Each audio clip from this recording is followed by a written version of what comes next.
Thank you.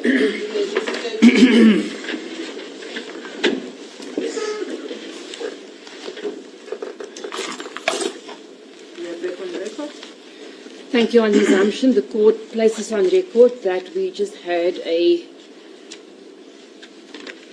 short power outage.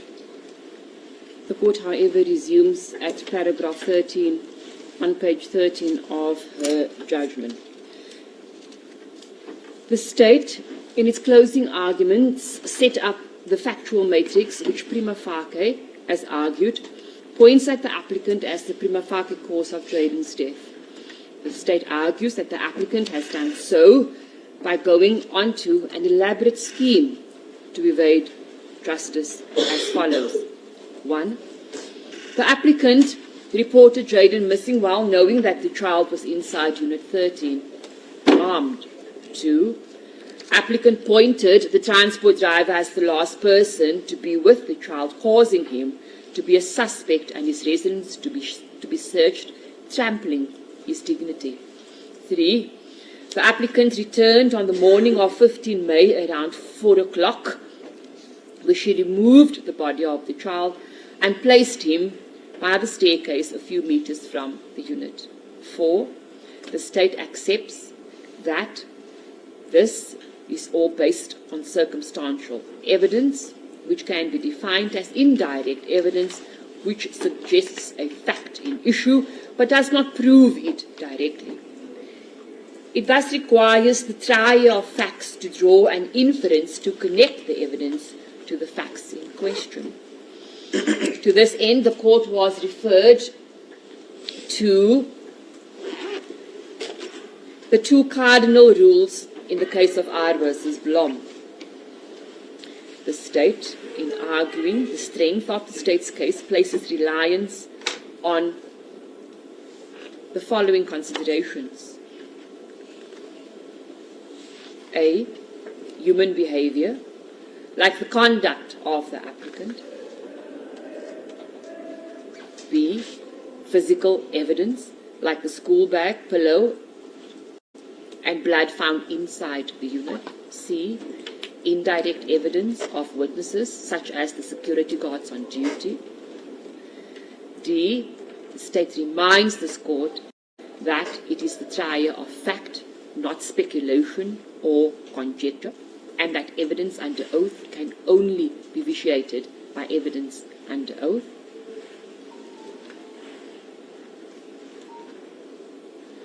E. The state argues that the applicant is a dishonest person, and her attempts to explain crucial oversights, like the omission in her statement, Exhibit AA, that she returned to Swazi Place around 4 a.m. that morning, was both dubious and disingenuous.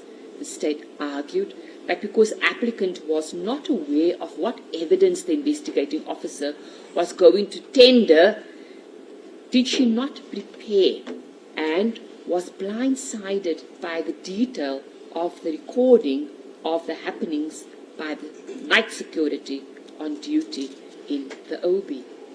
State argues that applicant intentionally omitted the time she returned to the flat that morning because she did not want it to play on the mind of the court that she returned to the flat, placed the body of the child outside in his underwear, because that was her trying to create distance between her presence and the discovery of the body.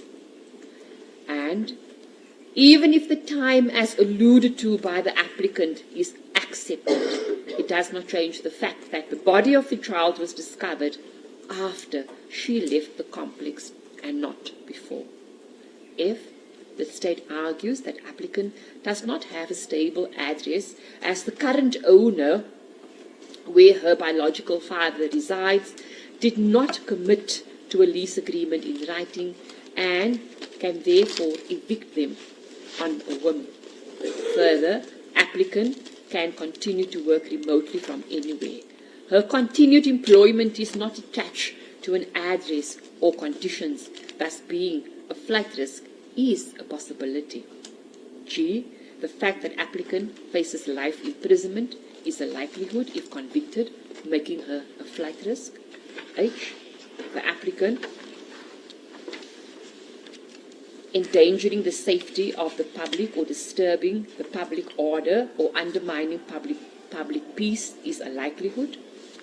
The state argues that the court should be mindful that the applicant did not give her mother's address here in Florida because she knows the community's anger and outrage if she dares linger within the borders of this province. The state submits that the online petition after the applicant's arrest reflects societal anger. It's as if the applicant was riding on the societal sympathy at the onset. However, now that the proverbial horse feels pain, it bucks and the rider is unceremoniously dismounted. The state argues that applicant has incurred the ire of society.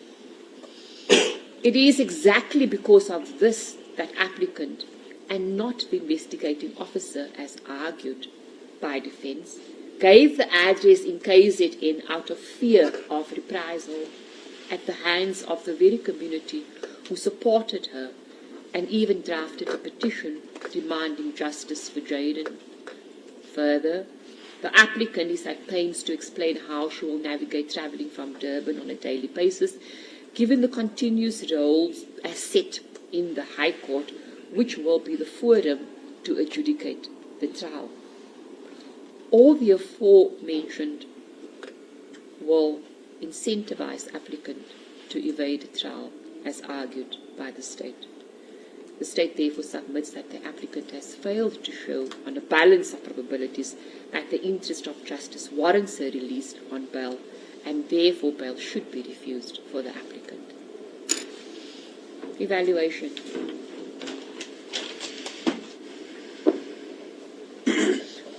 This court is mindful with reference to the case of State v. Atchison 1991, bracket 2 SA, page 805, Namibian decision, where Mohammed J. said the following: an accused person cannot be kept in detention pending his trial as a form of anticipatory punishment. The presumption of law is that he is innocent until his guilt has been established in court. The court will therefore ordinarily grant bail to an accused unless this is likely to prejudice the ends of justice. The court equally is mindful of the case of Ewan, where Stein J. remarked as follows: in regard to bail application, it is increasingly found that prosecutors and even magistrates regard themselves simply as the rubber stamps for the attitude of the police as to whether bail should be granted or not. The dangers of such a departure are clearly apparent. A strict independent adjudication of the facts of each case, which should include a careful evaluation of an accused's circumstances, the seriousness of the offence and the interest of the community, should be undertaken by the presiding officer in each case. The investigating officer's attitude is obviously a relevant consideration, but not the only, and certainly not the most important factor for a court to consider as to whether an accused ought to be granted bail. The question that begs answer is, what is the objective evidence presented of the likelihood of the eventualities envisaged in section 60, bracket 4 to 9, deadworth 8, capital A, occurring? In addressing the presumption of innocence, this court is mindful of the case of Conradi versus S, where the court referred to paragraph 14 in the Dlamini case 1999, where the Constitutional Court had decided that the presumption of innocence is indeed a peculiarly trial-related right, as evidenced by its entrenchment as one of the fair trial rights listed in section 35, bracket 3 of the Constitution. I therefore agree with Stein J's stated view that the presumption of innocence does not play a determining role in bail applications. A court seized of a bail application fulfills a very different function from a trial court. Its role is not to determine the guilt or innocence of the accused person. The bail court's concern with the interest of justice in the sense of weighing in the balance the liberty interest of the accused and the interest of society in denying the accused bail will, however, in most cases entail that it will have to weigh as best it can the strengths or weaknesses of the state's case against the applicant for bail. The presumption of innocence, therefore, is but one of the factors that must be considered together with the strength of the state's case. The state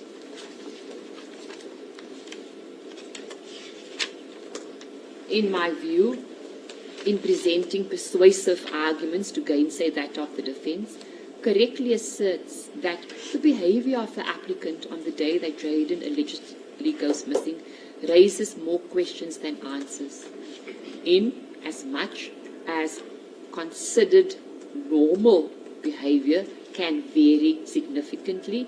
It still begs the question why, if Jaden was dropped off by the school transport around 3 o'clock, why was the alarm bells not sounded sooner? The applicant was seen by the day shift security leaving the premises smoking around 5:30. Any parent at that stage would be frantic, to put it mildly. Why then is a missing persons report only lodged between 7 o'clock and 8 o'clock that evening? And why is the security only informed of Jaden's disappearance around 8:30?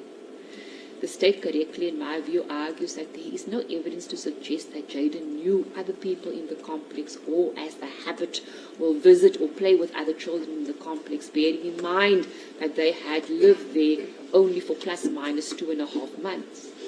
This court has no challenge in accepting that Jaden was, as a fact, dropped off by the school transport that afternoon in question.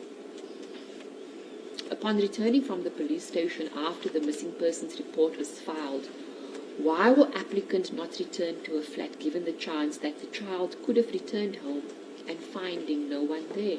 Instead, she goes to her mother's place as she was devastated and emotional.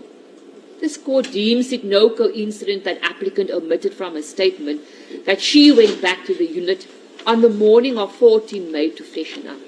The OB entry clearly stated that the applicant did not change her clothes and there was no bolt waiting outside, as she simply walked away. At that stage, Jaden was still not found.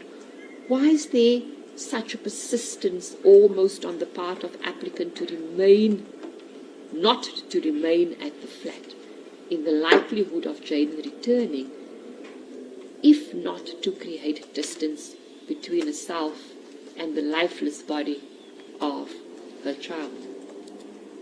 Why else was applicant in a hurry that morning, according to the security guard on duty? Honesty in bail proceedings is of utmost importance, as the lack thereof may undermine the integrity of the bail system and is punishable by law.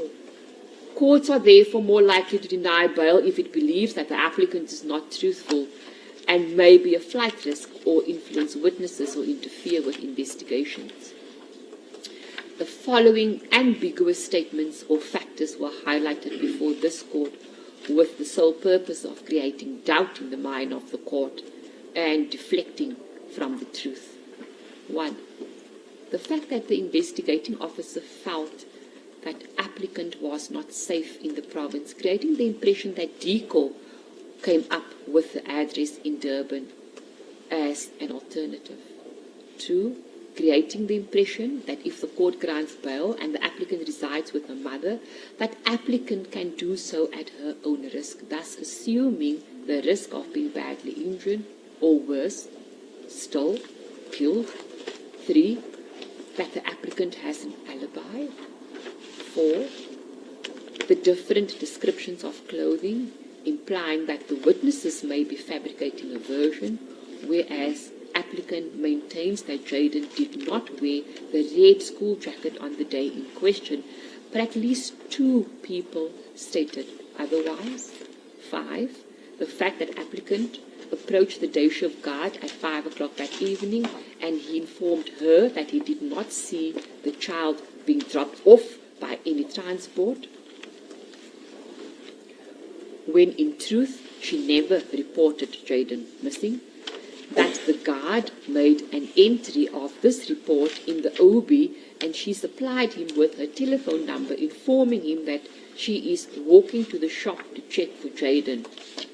Later, applicant's mother sent Mpo to take applicant to the police station, and again the contact numbers of Mpo and Hewen was recorded in the OB. When applicant, however, wanted to take a photo of the OB where the entry was made, it has mysteriously disappeared. 6. There was a suggestion that there are missing entries indicative of either tampering or destroying evidence. However, when the original OB was brought to court, this argument was abandoned. 7. Applicant will further say that it was in fact the night guard who saw Jaden in the vicinity of the complex only wearing a vest and shorts. This, despite the assertion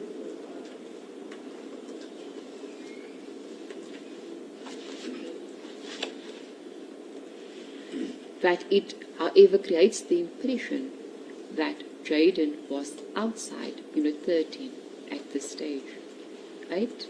Exhibit L, showing the bolt trip from Halstead at 5:12 and applicant alighting at 5:22, does not succeed in creating doubt in the state's case. 9. Applicant was informed that the time of death was between 4 and 5 a.m. This is not confirmed in the post-mortem or anywhere else. 10. The school book inside the school bag contains the name of Jaden and his classwork for the day of 13 May 2025. However, applicant denies seeing a worksheet which undoubtedly states the name of Jaden Meek. 11. Applicant's instructions is that no one saw the pillow taken from her unit and placed in a forensic bag. 12. Applicant in the same vein instructs that Jaden suffered with nosebleeds, which blood could have been there for the past 6 months. 13. Applicant instructs that all the pillows in her unit have pillowcases, yet the pillow that was seized, noteworthy, had no pillowcase. 14. Applicant instructs that a certain social media personality made the statement that she made a video of the sniffer dog picking up a strong scent leading to the top floor of the complex, but that the police failed to follow through, thus accusing the police of failing in their duties. 15. Applicant instructs that the body was moved at least twice, and then the night guard placed the child's body closest to applicant's unit, it being 2 meters from a front door. 16. Applicant denies that Kamala's property was searched in her presence. 17. Applicant instructs that the red school jacket, as seen in the photo, was a spare school uniform jacket. 18. Applicant's instruction is that the underwear in the bathtub has been there from 5 days prior. This is peculiar, given the evidence of applicant that the underwear was blood-soaked. 19. Applicant's instruction is that the pillow was found inside a different flat, which was opened by the landlord after the dog picked up a strong scent.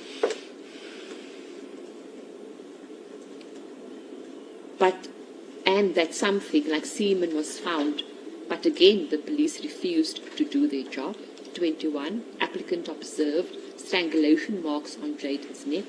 However, this is refuted by the findings in the post-mortem report. 22. Applicant instructs that the OB produced in court was not the book she wrote her details in, and that the OB in court was reconstructed. 23. If applicant knew she was a suspect, why would she not have disposed of evidence indicative of the fact that the evidence was planted and that applicant is being falsely implicated? This court is mindful, as was stated by Davis J., that justice cannot be served by sacrificing constitutional rights on the altar of outrage. However, objectively, Jaden had no defensive injuries, and the post-mortem informs that Jaden had a 6 centimeter by 5 centimeter deep skull bruise, indicative of force applied to the left temporo-occipital skull.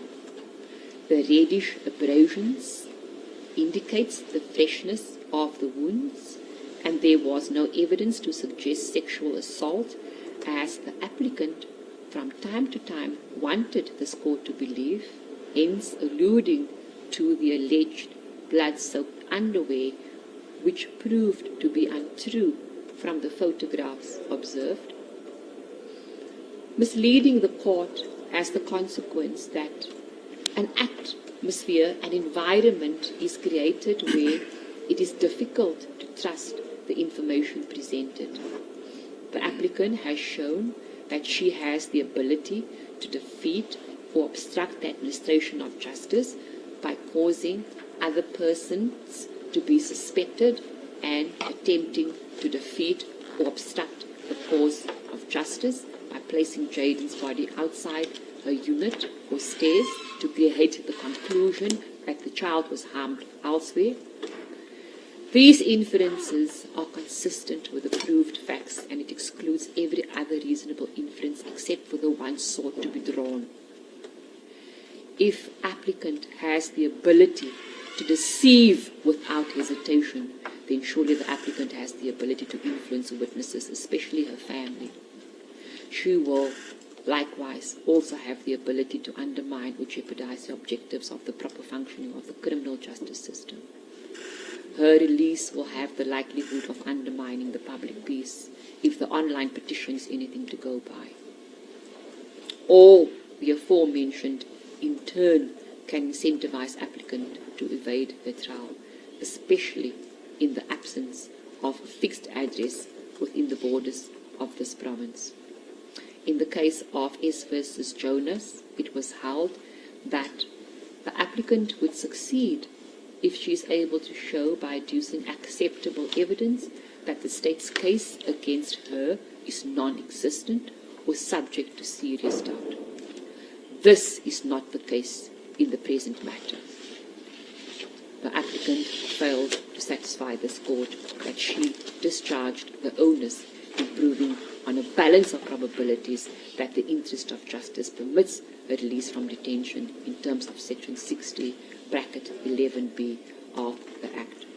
Bail is accordingly refused for the applicant. As the copy is your worship. Thank you. That is the ruling of this court. The matter is transferred back to Court J immediately for further dealings. Court adjourns.